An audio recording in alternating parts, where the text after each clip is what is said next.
Hello everyone. पहले lecture में आपने देखा introduction of coordinate geometry, Cartesian coordinate system. उसमें हमने बेसिक चीजें पढ़ी जैसे कि distance formula, internal and external division, area of triangle कैसे निकालना है, एरिया ऑफ पॉलीगॉन कैसे निकालना है। आज हम उसके आगे प्रोसीड करेंगे और आज हम चैप्टर स्टार्ट करेंगे स्ट्रेट लाइन। तो स्ट्रेट लाइन को स्टार्ट करते समय सबसे पहले हम स्लोप के बारे में जानेंगे। इस स्लोप क्या होता है और कैसे निकालते हैं। जैसे मान लो ये हो गया XY प्लेन और ये कोई लाइन है, ठीक है। The tangent of angle made bye x axis and the line taken in anti clockwise sense is called slope of the line. फिर से रिपीट करते हैं। Tangent of angle made bye x axis and line taken in anti clockwise sense. जैसे clock की direction क्या होती है, clock की नीडल ऐसे मूव करती है ना, तो ये क्या हुआ, ये एंटी क्लॉकवाइज हुआ, ठीक है। The tangent of angle made by line and X axis taken in anti clockwise sense is known as slope. मान लो कि ये एक्स एक्सिस है और ये लाइन है, इसके बीच में जो एंगल ये बन रहा है थीटा है, हमने कैसे लिया, एंटी क्लॉकवाइज सेंस में लिया ना। देखो तो इस एंगल थीटा का अगर हम टेंजेंट लेंगे यानी कि टेन थीटा, तो उसकी जो वैल्यू आएगी वो होगी स्लोप ऑफ दिस लाइन। जो थीटा की वैल्यू होती है वो होती है greater than equal to 0 less than 180 degree, ठीक है। और अगर थीटा 90 के बराबर हो जाए तो वहां पे जो स्लोप की वैल्यू होती है वो नॉट डिफाइंड, या हम उसको इनफाइनाइट बोलते हैं, इनफाइनाइट हो जाती है। क्यों? क्योंकि 1090 की वैल्यू कितनी होती है, 1090 की वैल्यू अनडिफाइंड होती है ना। और इस केस में जो लाइन होगी, जब यानी कि स्लोप नॉट डिफाइंड होगा, थीटा 90 होगा, तो इस केस में लाइन वाई एक्सिस के पैरेलल होगी, ठीक है। ये हो गया स्लोप निकालने का एक तरीका। दूसरा तरीका देखते हैं। अगर हमें किसी लाइन पे दो पॉइंट्स दे रखे हैं, ठीक है, तो उसकी हेल्प से देखो हम कैसे स्लोप निकालेंगे।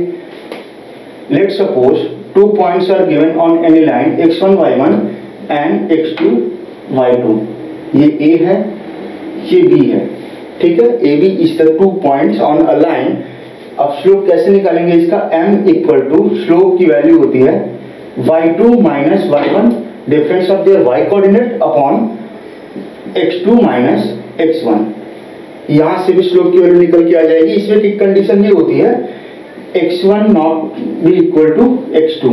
अगर x1 इक्वल टू x2 हो गया तो क्या होगा, देखो x1 x2 मतलब इन दोनों पॉइंट्स का x कोऑर्डिनेट बराबर कब होगा, तभी बराबर होगा जब वो लाइन y के पैरेलल होगी। जैसे अगर ये लाइन है, अब ये लाइन अगर y के पैरेलल है तो इस पे अगर हम कोई भी दो पॉइंट सिलेक्ट करेंगे तो x की वैल्यू तो उन दोनों पॉइंट्स पे सेम होगी, ठीक है। तो ऐसे केस में फिर वही कंडीशन आ गया जिसके लिए थीटा 90 डिग्री था,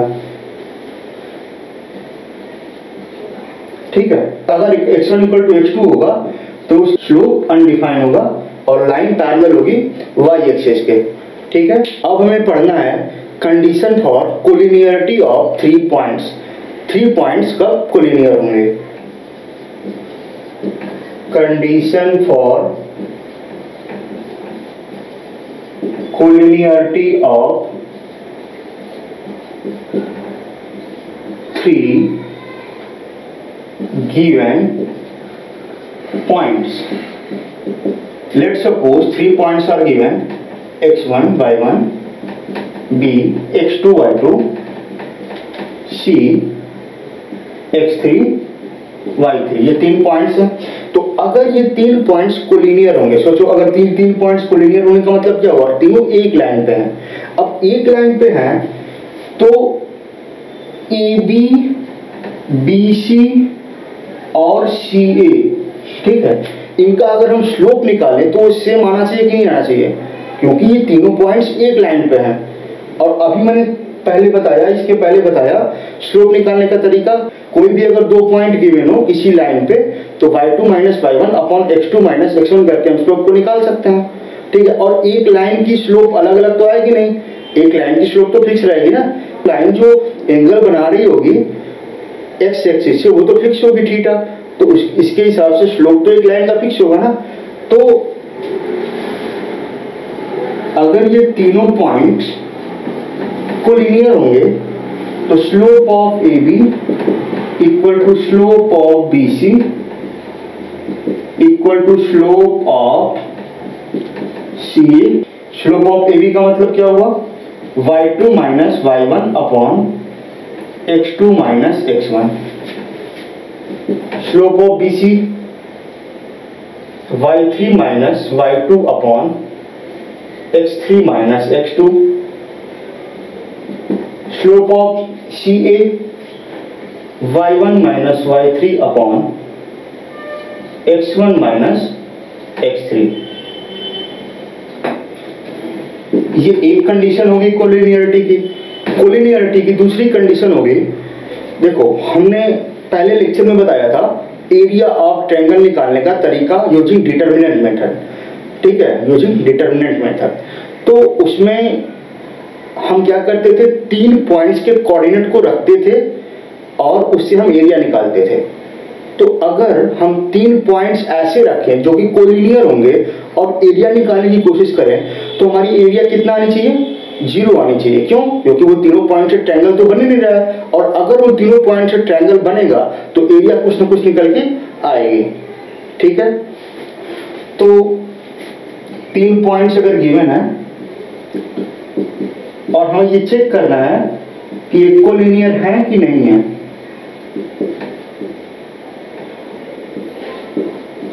ठीक है। तो हम इन तीनों के द्वारा हम ये मान के चलेंगे कि इन तीनों के द्वारा एक ट्रायंगल बन रहा है, ठीक है, और हम उस ट्रायंगल की एरिया निकालने की कोशिश करेंगे। बट अगर एरिया 0 निकल के आ रहा है तो इसका मतलब इन तीनों से कोई ट्रायंगल नहीं बन रहा है और ये तीनों पॉइंट्स कोलिनियर हैं। आई बात समझ में? एक बात का हमेशा ध्यान रखना कि जब भी हमें यूजिंग डिटरमिनेंट मेथड ट्रायंगल का एरिया निकालना हो तो हम ये जो वर्टिसेस लिखते हैं इसको एंटी क्लॉकवाइज सेलेक्ट करना होता है। फर्स्ट, सेकेंड, थर्ड, जब हमें ट्रायंगल दिया रहेगा तो हम जब ट्रायंगल की वर्टिसेस को यहाँ फिल करेंगे, first x1 y1 x2 y2 x3 y3, तो कोशिश करना कि इसको एंटी क्लॉकवाइज सेलेक्ट करो, ठीक है। अगर तुमने इसको क्लॉकवाइज सिलेक्ट कर दिया तो जो एरिया की वैल्यू निकल के आती है वो नेगेटिव आएगी। वैसे इतना तो तुम्हें समझ आए कि एरिया नेगेटिव तो आएगी नहीं। अगर तुमने क्लॉकवाइज सिलेक्ट कर दिया तो जो एरिया निकल के आएगा वो नेगेटिव साइन के साथ आएगा, लेकिन एरिया तो पॉजिटिव होगा तो हम पॉजिटिव ही लेंगे। तो ये इस बात का हमेशा ध्यान रखना कि वर्टिसेस को कैसे सिलेक्ट करना है, हमेशा एंटी क्लॉकवाइज सिलेक्ट करना है। तो ये तरीका है कि अगर 3 पॉइंट्स गिवन है, अगर ये तीनों पॉइंट्स कोलिनियर हैं तो इस फॉर्मूले में, इस एरिया ऑफ ट्रायंगल के फॉर्मूले में इन तीनों पॉइंट्स को रख दो। अगर एरिया 0 आ रहा है तो इसका मतलब तीनों पॉइंट्स कोलिनियर है, ठीक है। इसको मैंने बी लिख दिया, ये सी है, ठीक है। अगर 3 पॉइंट्स कोलिनियर होंगे तो 2 पॉइंट तो दाएं बाएं होंगे और एक बीच में होगा। जो पॉइंट बीच में आ रहा होगा वो लाइन ज्वाइनिंग अदर 2 पॉइंट्स को किसी पर्टिकुलर रेशियो में डिवाइड कर रहा होगा। तो ये हो गया condition for collinearity of 3 given points, ठीक है।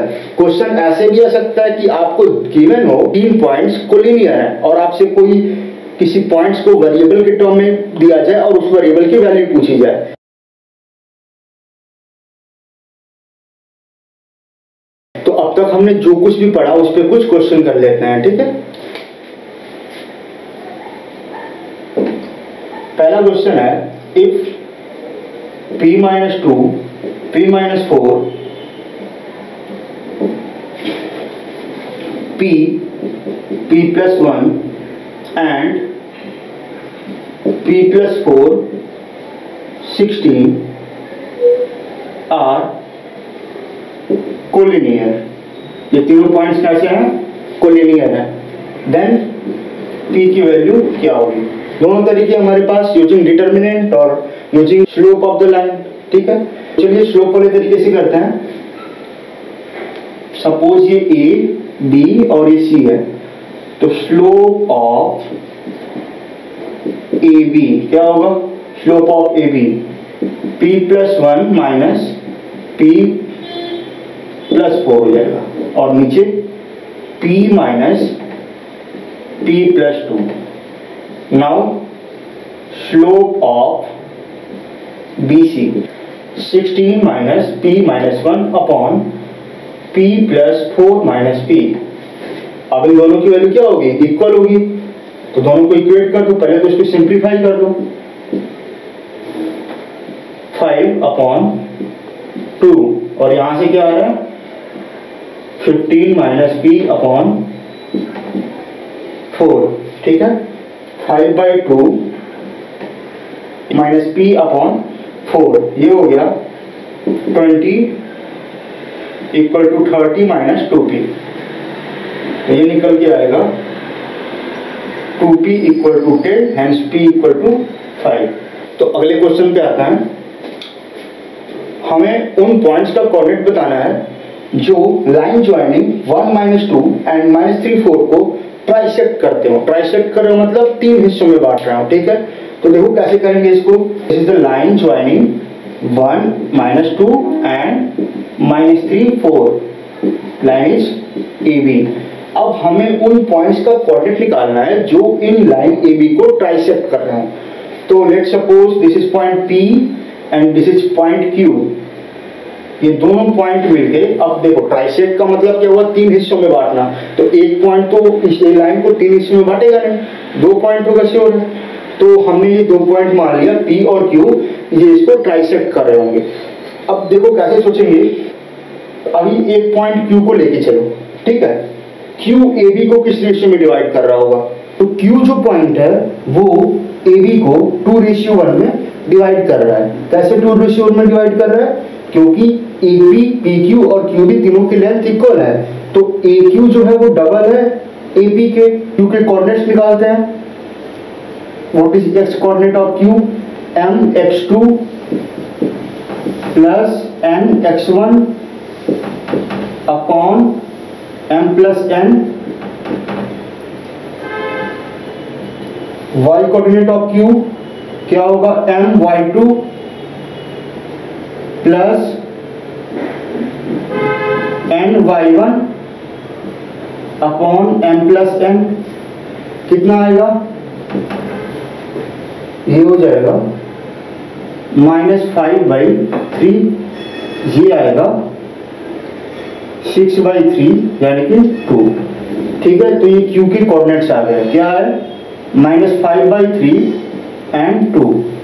Q क्या कर रहा है? इसको 2:1 में डिवाइड कर रहा है। ठीक है, अब देखो जो AQ है, P इसका मिड पॉइंट होगा कि नहीं होगा?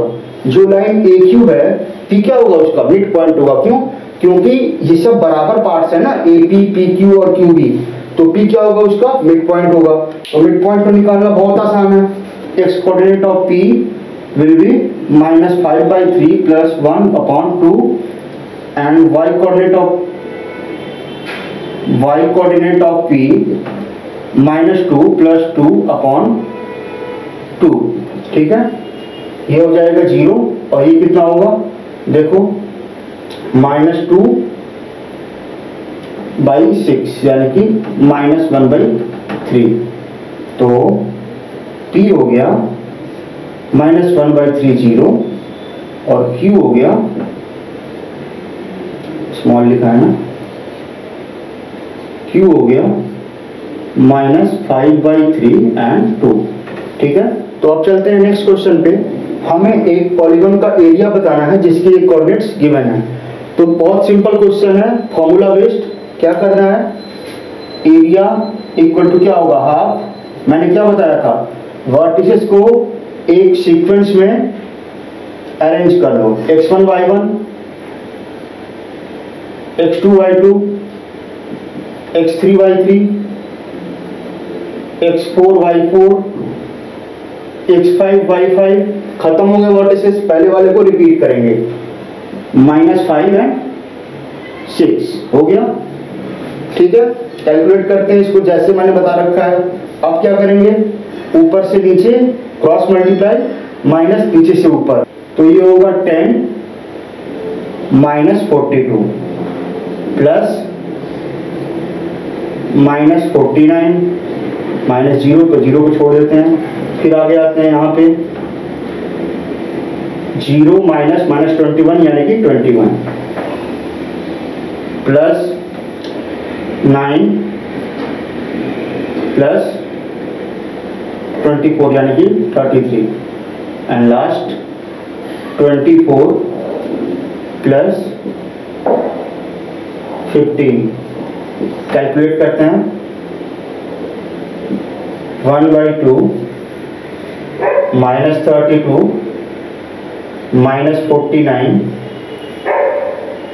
प्लस 21 33 कितना हुआ 54 एंड 39 कितना हुआ 93। अब इसको कैलकुलेट करते हैं 93 माइनस 81/2 93 माइनस 81/2 ये आ जाएगा 6 स्क्वायर यूनिट।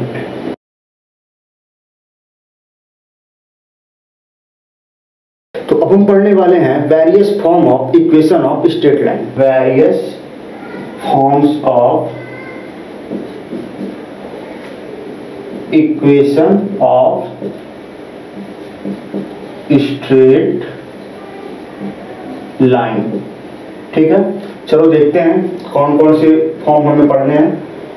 पहला होता है स्लोप इंटरसेप्ट फॉर्म। क्या होता है slope intercept form. 2 points form.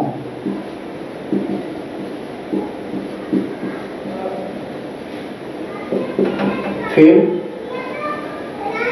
Point slope form. Point slope form. फिर डिटर्मिनेंट फॉर्म।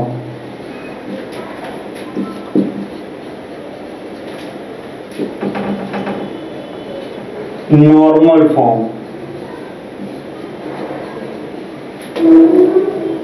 और क्या बचा पैरामेट्रिक फॉर्म और जनरल फॉर्म। तो चलो एक एक करके स्टार्ट करते हैं सबको पढ़ना। पहला आता है स्लोप इंटरसेप्ट फॉर्म। ठीक है, जब हमें लाइन की स्लोप और इंटरसेप्ट पता हो तो हम कैसे उस लाइन की इक्वेशन को लिख सकते हैं। सबसे पहले हमें ये समझना होगा कि इंटरसेप्ट क्या होता है। ठीक है, तो चलिए देखते हैं what is intercept. What is called intercept. ये XY प्लेन है और मान लो कि इसकी कोई लाइन है। ठीक है, तो अगर कोई भी लाइन जब तक पैरेलल नहीं होगी y एक्सिस के, वो y एक्सिस को कहीं ना कहीं जरूर कट करेगी। ठीक है, और वो जहां पे भी कट करेगी तो ओरिजिन से उस इंटरसेक्शन पॉइंट की जो लेंथ होगी y एक्सिस पे, यानी कि अगर ये यहाँ पे कट कर रही है तो let's suppose this is 0,3, this point is 0,3, तो यहाँ पे हम ये कहेंगे कि this line makes an intercept of 3 unit on positive y axis. Okay, अब मान लो कोई लाइन है ऐसे जा रही है। ठीक है, और ये पॉइंट है लेट्स सपोज 0-4, हम ये बोलेंगे कि this line makes an intercept of 4 unit length in negative y axis. ठीक है, तो यही इसी को बोलते हैं इंटरसेप्ट। ये क्या हुआ, ये इंटरसेप्ट हुआ। ये क्या हुआ, ये इंटरसेप्ट हुआ। क्योंकि ये y एक्सिस पे बना रहा है तो इसको हम बोलेंगे y intercept.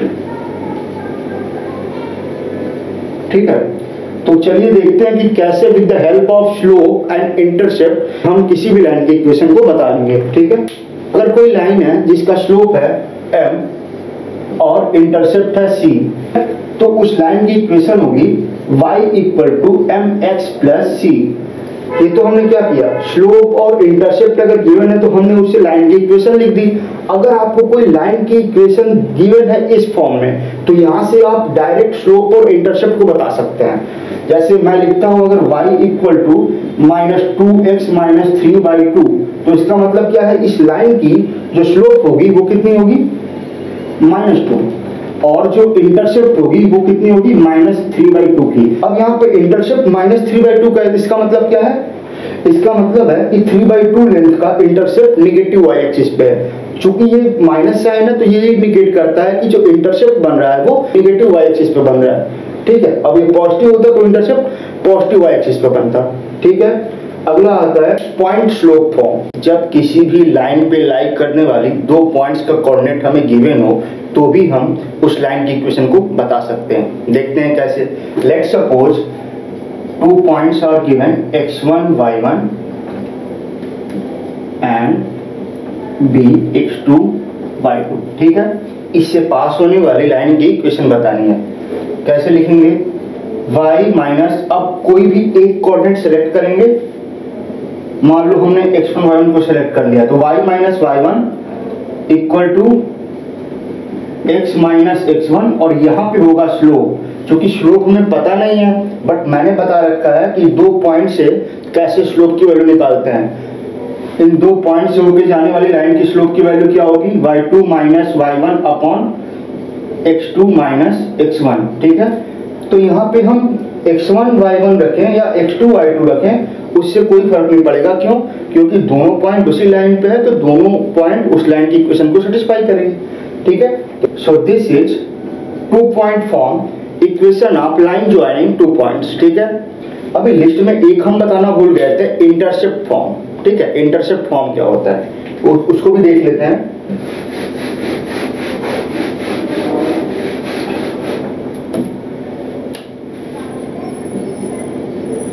Intercept form, X Y plane है और ये कोई लाइन है। ठीक है, उस पे हमें उस लाइन के द्वारा एक्स और वाई एक्सिस पे एक्स और वाई इंटरसेप्ट की वैल्यू दे रखी है। तो अगर हमें एक्स और वाई इंटरसेप्ट की वैल्यू पता हो तो हम लाइन की इक्वेशन कैसे फाइंड करेंगे? X upon A plus Y upon B equal to 1 where A is X intercept and B is Y intercept. अगर जो इंटरसेप्ट बन रहा है वो माइनस एक्स एक्सिस या माइनस वाई एक्सिस पे बनेगा तो जो हम इंटरसेप्ट की वैल्यू लेंगे वो कैसे लेंगे? नेगेटिव लेंगे। जैसे एक एग्जांपल देखते हैं।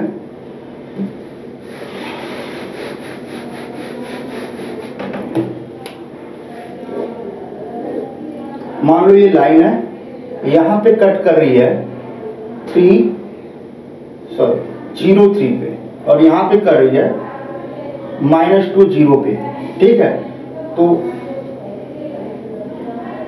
हम जो वैल्यू लेंगे x अपॉन ए क्या होता है? x intercept. तो x इंटरसेप्ट की वैल्यू हम -2 लेंगे और plus y upon y intercept 3 equal to 1। इसको सिंप्लीफाई करेंगे, क्या आएगा? 6 3 minus 3x plus 2y equal to 1 minus 3x, तो minus 3x plus 2y equal to 6। ये इक्वेशन निकल के आ गई। ठीक है, नेक्स्ट है पॉइंट स्लोप फॉर्म। ठीक है, इसमें क्या होता है? एक पॉइंट गिवन होता है और लाइन की स्लोप गिवन होती है। हमें लाइन की इक्वेशन निकालनी होती है। लाइन की स्लोप गिवन है m, x1 y1 लाइन पे लाई करने वाला एक पॉइंट गिवन है। तो इक्वेशन क्या होगी? y minus y1 m x2 minus x1। जो 2 पॉइंट फॉर्म था उसमें हमें स्लोप की वैल्यू तो पता नहीं थी तो वहां पे हम m की जगह पे कैसे स्लोप निकालते थे? दो with the help of 2 points. ठीक है, तो इस तरह से हम निकाल लेंगे किसी लाइन की इक्वेशन। अगर एक पॉइंट और एक स्लोप गिवन है तो उसको बोलेंगे पॉइंट स्लोप फॉर्म। अगर मान लो कि हमें एंगल दिया हो कि लाइन जो है एक्स एक्सिस से थीटा एंगल बना रही है। ठीक है, तो उस केस में हम m की वैल्यू थीटा का tan लेकर के यहाँ पे रखेंगे और फिर इक्वेशन को निकाल लेंगे। ठीक है, अगला आता है डिटरमिनेंट मेथड। डिटरमिनेंट मेथड में क्या है? वही जिस तरीके से हमने एरिया ऑफ ट्रायंगल निकाला था ना उसी से रिलेटेड है। देखो, जब जो इक्वेशन ऑफ लाइन होती है वो क्या होता है? वो इनफाइनाइट नंबर ऑफ पॉइंट्स को बताता है, उस स्ट्रेट लाइन पे लाई करने वाले पॉइंट्स को, जिसकी वो इक्वेशन होती है। ठीक है, तो अब हम देखते हैं कि कैसे डिटरमिनेंट फॉर्म में हम इक्वेशन ऑफ लाइन को निकालेंगे। जैसे अगर आपको 2 पॉइंट गिवन है और इक्वेशन बतानी है लाइन की, तो क्या करो, xy x1 y1 यहाँ पे पॉइंट्स को लिख लो, x2 y2, ठीक है। ये मैंने कैसे किया, क्योंकि हमें पता है कि जो इक्वेशन ऑफ लाइन होती है वो उन पॉइंट्स को सेटिस्फाई करती है जो उस लाइन पे रहते हैं, ठीक है। तो x1 y1 x2 y2 उस लाइन पे है, जो xy है हम एज्यूम कर लिए कि कोई पॉइंट है उसी लाइन पे, ठीक है। तो तीनों पॉइंट एक ही लाइन पे है तो कोलिनियर है, कोलिनियर है तो इनकी एरिया कितना आएगा, 0 आएगा। तो अगर हम इसको सॉल्व करें तो x y में इक्वेशन बन के आ जाएगा, क्योंकि x1 y1 और x2 y2 की वैल्यू तो गिवन है।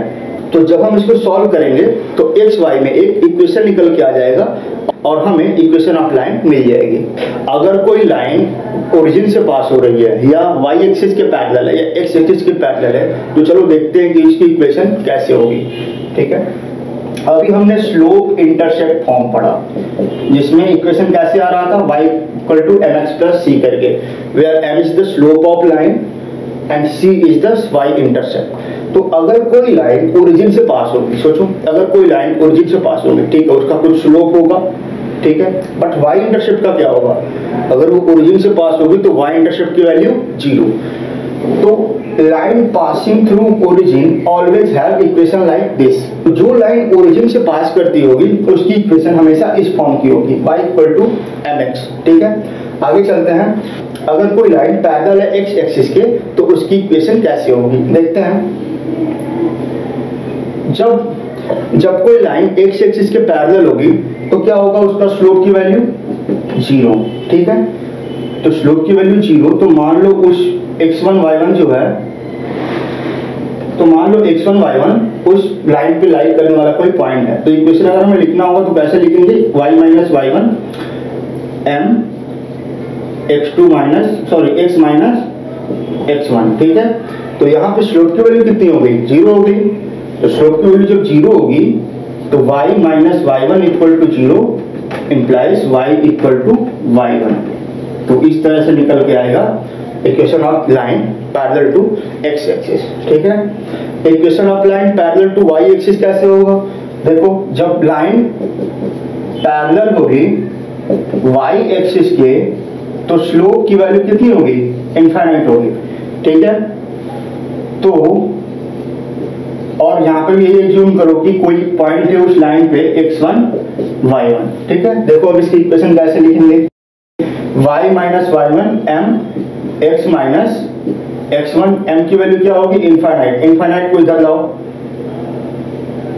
y - y1 upon infinite x - x1, ये वैल्यू कितनी हो गई, समथिंग अपॉन इनफाइनाइट, कितना होगा, 0। तो 0 = x - x1, it implies x = x1। तो ये इक्वेशन होगी line parallel to x axis, line parallel to y axis, ठीक है। कोई भी लाइन अगर पैरेलल हुई x एक्सिस के तो हमेशा उसमें y कोऑर्डिनेट फिक्स रहेगा, और कोई भी लाइन अगर पैरेलल होगी y एक्सिस के तो हमेशा उसमें x कोऑर्डिनेट जो है वो फिक्स रहेगा, ठीक है। आगे चलते हैं, normal form of straight line, normal form of straight line. Equation of line normal form में दो चीजों की हेल्प से बनता है। पहला होता है p, perpendicular distance of line from the origin, perpendicular distance of the line from the origin. और दूसरा होता है अल्फा। अल्फा क्या होता है, angle between x axis and perpendicular on the line in anti clockwise sense. क्या होता है alpha, angle between perpendicular on the line and x axis in anti clockwise sense. जैसे ये लाइन है अगर, तो इसमें परपेंडिकुलर कैसे बनेगा, यहां से आएगा परपेंडिकुलर, ये हो गया, ठीक है। तो x एक्सिस और परपेंडिकुलर के बीच में जो बनने वाला एंगल होता है वही होता है alpha, taken in anti clockwise direction, ठीक है। तो ये जो एंगल बन रहा है इसी को बोलेंगे alpha.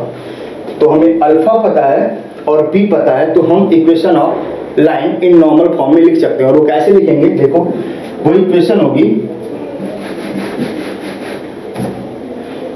x cos alpha plus y sine alpha equal to P. This is equation of line in normal form. ठीक है, स्ट्रेट लाइन का जो जनरल फॉर्म होता है वो होता है ax plus B Y plus C, इसको कहते हैं जनरल फॉर्म। इस जनरल फॉर्म को हम चाहें तो स्लोप इंटरसेप्ट फॉर्म में या नॉर्मल फॉर्म में कन्वर्ट कर सकते हैं, और कन्वर्ट करके हम y इंटरसेप्ट, स्लोप की वैल्यू, ओरिजिन से लाइन की परपेंडिकुलर डिस्टेंस निकाल सकते हैं। ठीक है, अभी आगे चलते हैं। एक फॉर्म बचा है पैरामेट्रिक फॉर्म। पैरामेट्रिक फॉर्म को हम डिस्टेंस फॉर्म में बोलते हैं। क्या बोलते हैं? Distance form. तो पैरामीट्रिक फॉर्म में क्या होता है, इसमें एक पैरामीटर होता है r। ठीक है, r जो है वो पैरामीटर होता है, और एक थीटा गिवन रहता है, वो फिक्स रहता है।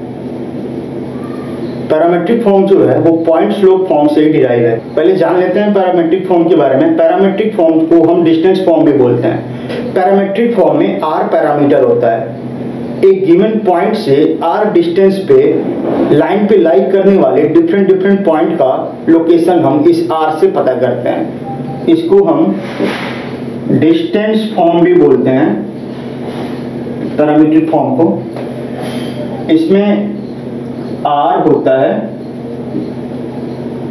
पैरामीटर, ठीक है, और थीटा जो है लाइन की x एक्सिस से बढ़ने वाली एंगल गिवन होती है, तो थीटा फिक्स होता है, और एक पॉइंट x1 y1 भी गिवन होता है। ठीक है, अच्छा पूरी लाइन गिवन है, ये x एक्सिस से थीटा एंगल बना रहा है, और इस पे एक पॉइंट गिवन है x1 y। ठीक है, अब हमें इससे r डिस्टेंस पे, इसी लाइन पे कोई पॉइंट का कोऑर्डिनेट्स बताना है। ठीक है, पैरामीट्रिक फॉर्म में यही तो करते हैं, एक लाइन पे एक पॉइंट गिवन होता है, तो उससे हम r डिस्टेंस पे, r क्या है, r वेरिएबल है, तो डिफरेंट डिस्टेंस पे हम पॉइंट्स की कोऑर्डिनेट को इस r और थीटा के फॉर्म में लिखते हैं। That is called parametric form. ठीक है, अब देखो इस पॉइंट का कोऑर्डिनेट कैसे लिखेंगे हम। ये एंगल कितना होगा, अगर ये थीटा है तो ये थीटा होगा। यहां से परपेंडिकुलर डाल दो, जो पॉइंट एक्स वाई है वहां से इस पे परपेंडिकुलर डाल दो। अब बताओ कि ये लेंथ कितनी होगी, ये थीटा है, ये r है, तो ये होगी r साइन थीटा, और ये कितना होगा, ये होगा r कॉस थीटा। ठीक है, अब हमें इस पॉइंट की कोऑर्डिनेट बताने हैं, तो देखो ये हो गया x, ये हो गया y। अब x और y को हमें लिखना है r थीटा और इनिशियल गिवन पॉइंट के फॉर्म में। ठीक है, ये कितना हुआ, ये x1 हुआ, और ये कितना हुआ, ये y1 हुआ। ठीक है, तो x equal to x1 plus r cos theta. समझ में आ रहा है? फिर से देखो, x equal to x1 plus r cos theta, और y equal to y1 plus r sine theta.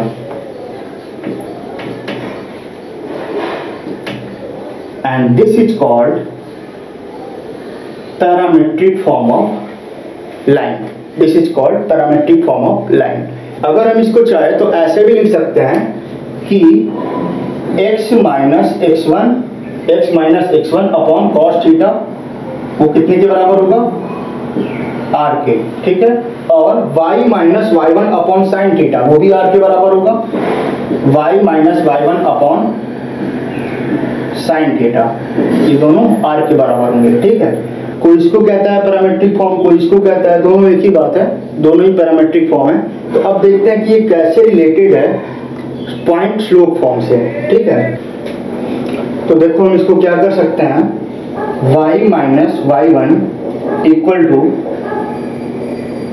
Sign theta upon cos theta x minus x1। ठीक है, अब ये क्या हो गया, y minus y1 equal to tan theta x minus x1। तो ये किस में कन्वर्ट हो गया, पॉइंट स्लोप फॉर्म में। Now various forms of straight line is over. अब हम इस पे क्वेश्चंस करते हैं, ठीक है।